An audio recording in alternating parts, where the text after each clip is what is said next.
first of all, thank you. I know this is Philip Speer, who is like genius extraordinaire chef in town in Austin and all throughout Texas, and award winning, and he's incredible. And he is joining us today for our conversation about David Chang's recent book, which is Eat a Peach.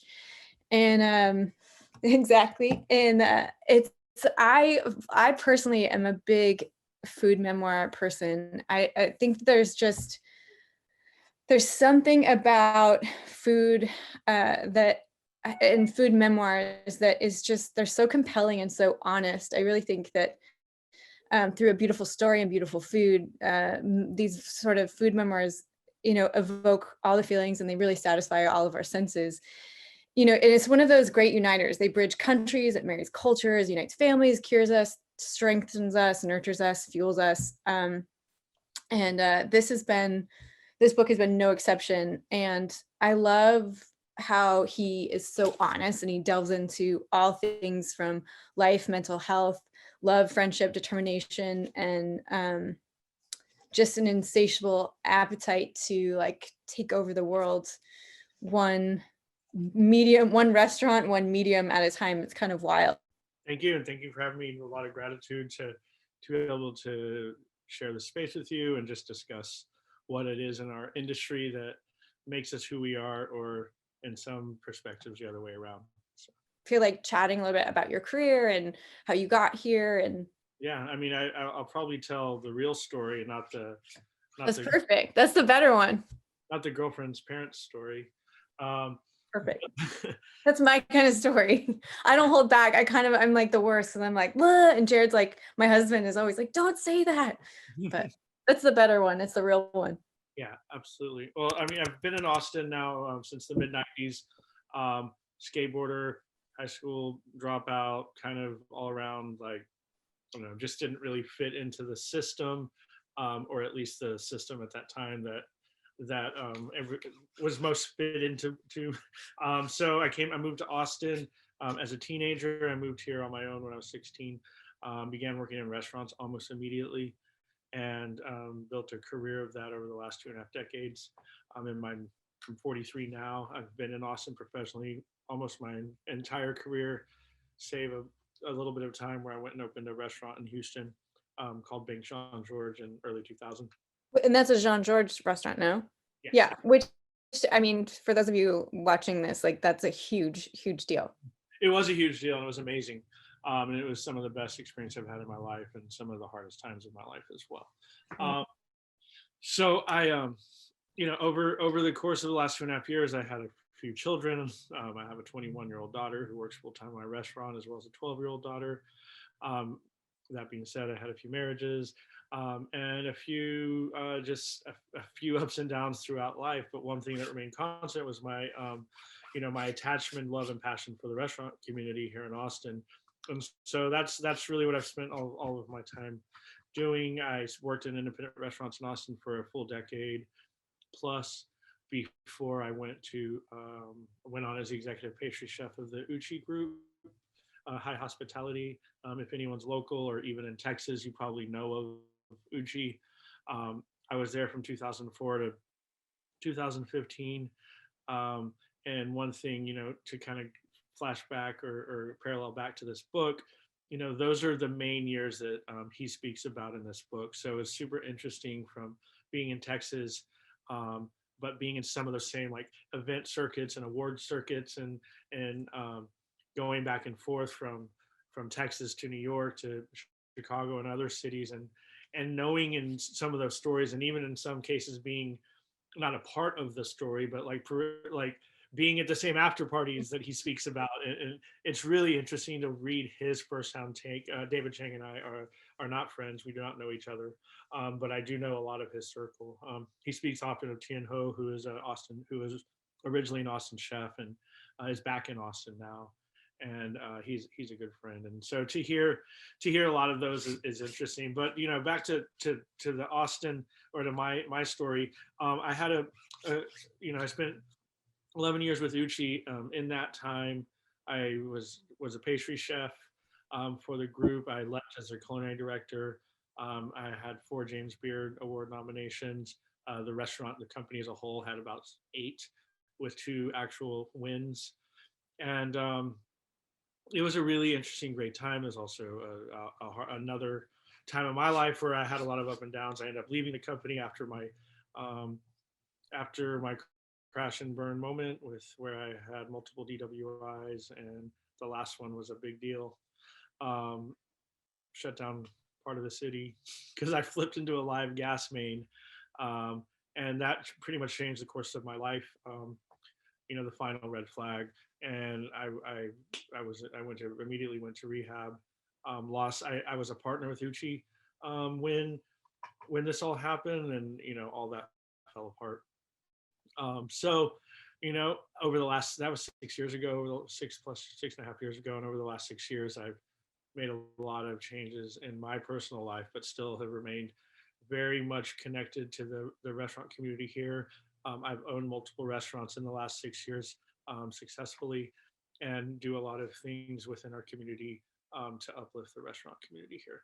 And that's pretty much my story. We can pick some of that apart. It's throughout the talk, but that's the medium-sized story there. Well, no, but I think that's what's so cool about your career, and what you've done is that you've taken things that have been roadblocks or difficult situations, and then you turn them into something that is, you know, gold. I mean, like when you got your, you were talking about your last time getting a DWI, and then what you've done since then is huge. And being able to reflect back, which is also, something, David Chang talks about, is like looking back and then moving, being that force moving forward, and taking control of that, which is something that's really hard to do.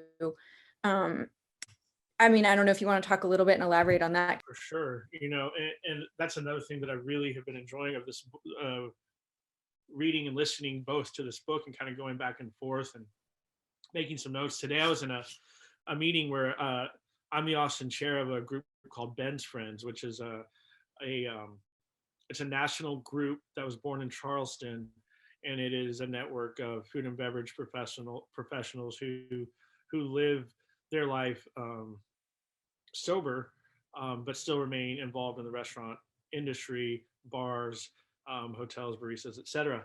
And being a professional in the industry and maintaining your sobriety throughout that. And so in the meeting today, I actually read part of a page of the book that really struck me and was impactful to me. And so, as I'm going back through this book and seeing the same thing where he's reflecting and understanding like how his life changed over the years, and being able to have that hindsight's amazing. But Ben's Friends is one of those things that I do for the community here in Austin. I also do it for myself because it is a great support group for myself as well. My business partner and I, we own a restaurant here called Comedor, um, and we are the Austin home base for Ben's Friends. We chair 2 meetings a week. Also with Comedor, we have the Comedor Run Club, and the Comedor Run Club is a group of again, it's food and beverage community, restaurant community, hospitality community professionals who are tired of, or at least explore the idea of meeting each other, building community and camaraderie around maybe some miles and some water, some coffee, rather than beer, cigarettes, fast food, and shots, and picnic tables in the back of a bar, which is where I spent, the majority of my career building friendships. Um, but it's amazing to learn that you can build just as, if not stronger, friendships over other activities. So it's just creating a new space for food and beverage and more. We have people who run with us who aren't in the food and beverage industry, but allowing us this new space to connect and tell those same stories and have fun. After my 4th DWI, it's a whole lot. Well, sometimes though, I can speak from experience. Sometimes you really have to hit rock bottom, and everyone's rock bottom is really different. And sometimes you have to hit rock bottom to have like a serious wake up call. And that just looks different for everybody.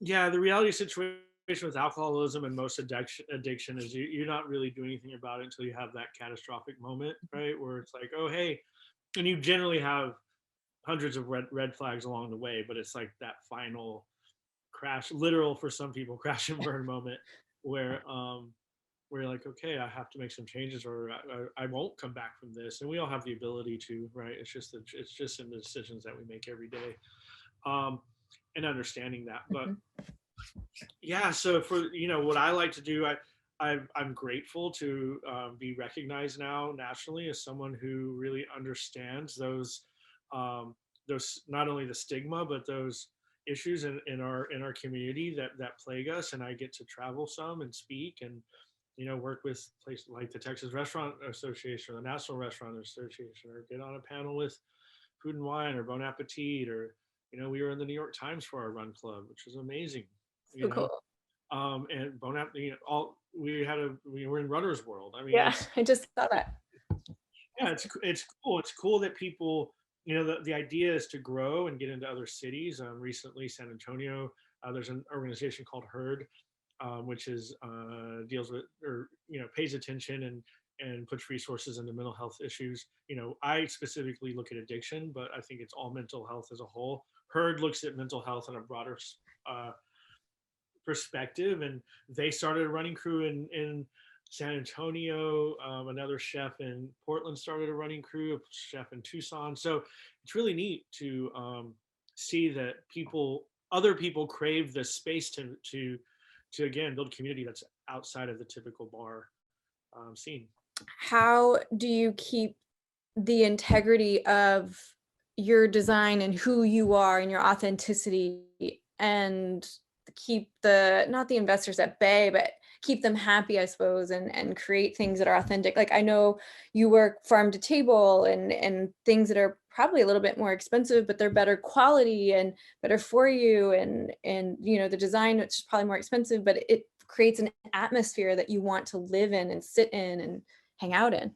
And I think David Chang in his book actually points out this moment of, like, when he said, when he was discussing how restaurants for so long, and I know and believe this and agree with him, were for a certain class, and that's why restaurants even exist, right? And they're very very much for a certain class, and there wasn't a lot of opportunity to have these great meals with great products for the average person to go eat. And he was part of a movement, and he definitely was, of chef and restaurateurs, who are all, of course, backed by investors, that wanted to create this, like, kind of expand that almost theater, right? Mm-hmm. And that experience. And I think there's a lot of parallels between our communities or industries. However, overall, I mean, I think that restaurants and chef and being a chef has just kind of become part of entertainment in general, right?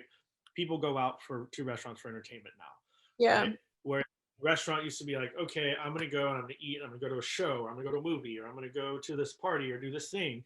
Now people go out and, like, I'm gonna go to the restaurant, and that's my evening. Yeah. Entertainment. And when you look at it that way, it helps you kind of craft a whole experience. You're absolutely right. I mean, from the building to the plateware, from the ingredients you use, and we do pay for it, but so do you. Right. And there's ways to make it work financially, and a lot of it's a lot of management of that. Is it more expensive to buy locally produced, farmed, made, I hate to call them products, but foods? Yeah, absolutely it is. But it shows in the quality of the food and the way it makes you feel, and the respect that your cooks and chefs and staff, front end, back of house, have for the product, because they understand. When we go on a trip to one of the farms and are pulling some of those vegetables out of the ground ourselves, and we go and we get them on our cutting board, it's a totally different experience. I mean, I think a lot of people don't actually think about that, right? And you don't just walk into a kitchen and open the refrigerator and there's just food, Right. right? And But I think that's kind of the idea, right? You walk into a restaurant and you're like, did they have a want this, kitchen this, full of and food? this. Yeah. The chef make it, and then it comes to me, right? But there's so many other steps in the process. And the farm to table movement's amazing, to utilize less commercial items and practices. But I mean, everything's from a farm. The things that I think that you could really speak to is how, you're in the restaurant industry, you have an amazing restaurant, and how to support others during this time. I mean, you've done it beautifully with Assembly Kitchen, which, for those listening again, Assembly Kitchen is this outstanding organization where you can order from Comedor and it'll go straight to your home, and you can enjoy the entire dining experience. I mean, the way you guys set it up is fantastic with the mood and the candles, and it's like dining at your restaurant, which I thought would be really difficult to achieve, and you guys did a great job. Um, so I love how you also took the initiative and problem solved during this time, and was able to pivot. Like, can you speak a little bit to that and how to support other restaurants as well during this time? Many people in our community don't quite understand the impact of this, and really won't understand it until March, when you've already seen some of your favorite places close, but you're going to see a whole lot more. And that's super sad. And unfortunately, there's a lot we can order food to go, and we can donate to Good Work Austin, or to I can put some links in there Yeah. of National Restaurant Coalition, and Southern Smoke, and some of these. But a lot of those organizations are just using money to make sure that um, people in the industry can continue to pay their bills, or maybe have a holiday. And it's not really, we're not getting the money from the government we need to stay afloat. And unfortunately, many independent restaurants are in private landowner situations where those people have to make their money too. So the margins are already so low, and when something like this hits, it just kind of wipes out that margin. You're constantly, it's hard to find a restaurant, an independent restaurant, who is making any money. And when I say, I don't mean like, oh, they're not taking 100,000 a month to. I mean not making any money. I mean, most places are putting 5, 10, sometimes more, 1,000 a week into payroll. Um, that they, from their savings, from their bank accounts, from the investors. We're lucky to have through our pivot with Assembly, that's allowed us to stay afloat. And we've done, we have eventually went to the to go options. Our dining room is open at 50%. It was 75%, 50%, then 75%. Now it's back to 50%. But I think that likely we'll hit that stage 5 this week. Yeah. When we hit this, hopefully not, but if we do hit that stage 5 this week, that'll mean that many restaurants won't be open for New Year's Eve. New Year's Eve is a time to make a lot of money that gets you through January, which is a very, very slow month. And a lot of, at least in our community, we kind of survive through January and part of February and wait for South by Southwest. But that's no longer. Yeah. In the same way, that brings a lot of money to our local entertainment economy, which is a big part of what Austin is. So, supporting is buying gift cards, buying to-go food, but it's, and it's donating to the Restaurant Coalition, or Southern Smoke, but it's also like writing your congressman and your, and the mayor, and figuring out how to, all your city representatives, city and state representatives, and figuring out how to get more money into local businesses that are going to fail. There's some real support there, but unfortunately, the gravity and the reality of the situation is that many won't make it.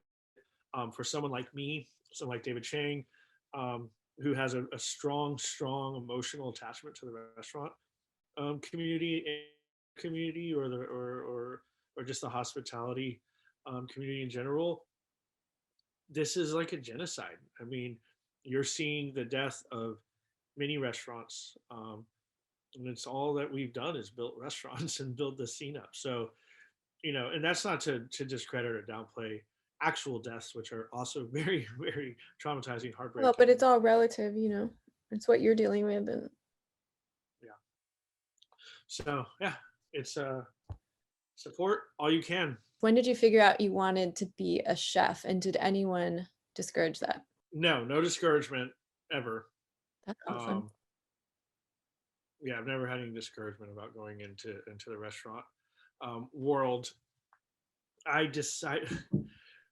I actually applaud David Chang a few times. He made some comments in the book about, oh, and here I was in a an educated man in a kitchen of newly arrived immigrants, ex-cons and alcoholics, and dropouts, right? I always had this romantic idea of being a chef, but I didn't really set out on the path so much until I realized that there wasn't much else I could do as a young man in my early 20s. I had already begun working in restaurants, um, and decided, through the ages of 17 to 21 or so, that this was what I wanted to do, and did everything I could to like really push my career and my ability to learn, um, and soak in information and then get as much experience as possible from. I'm a pastry chef first. I worked in bakeries and scratch bakeries, and then moved over into restaurants to start doing pastry. But at a pretty young age, I knew that I wanted to do that. Is there any like comfort food? Like if you're sick or your last meal, like what would be your thing that you would eat? I love eggs. Eggs are probably my favorite. Like scrambled or how? All of every way. Eggs are like my favorite kitchen thing. It's almost like a tool. An egg is like a kitchen tool. Ooh, someone write that down. Um, it really is though. It's the most versatile ingredient in the kitchen, and I love to eat eggs. I love to make all sorts of ice creams and custards and meringues and breads. I mean, you can literally. It's so versatile.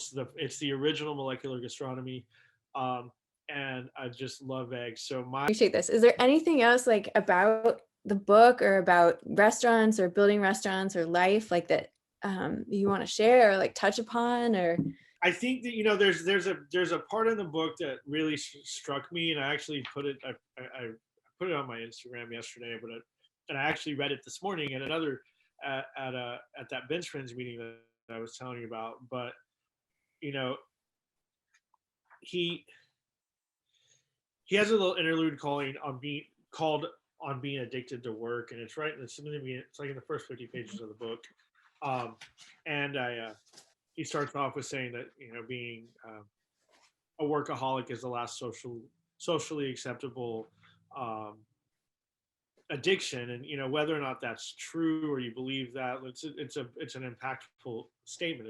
It's an attention grabber for sure, and it grabbed my attention. And but the last sentence of this, or the last rather paragraph of this little interlude, he said, "When I'm able to take a step back, I realize that I've created my own prison." And he's talking about his own success, in his restaurants. I physically cannot take on any more responsibilities. There's no room to do more, and I'm afraid of what it means for my addiction.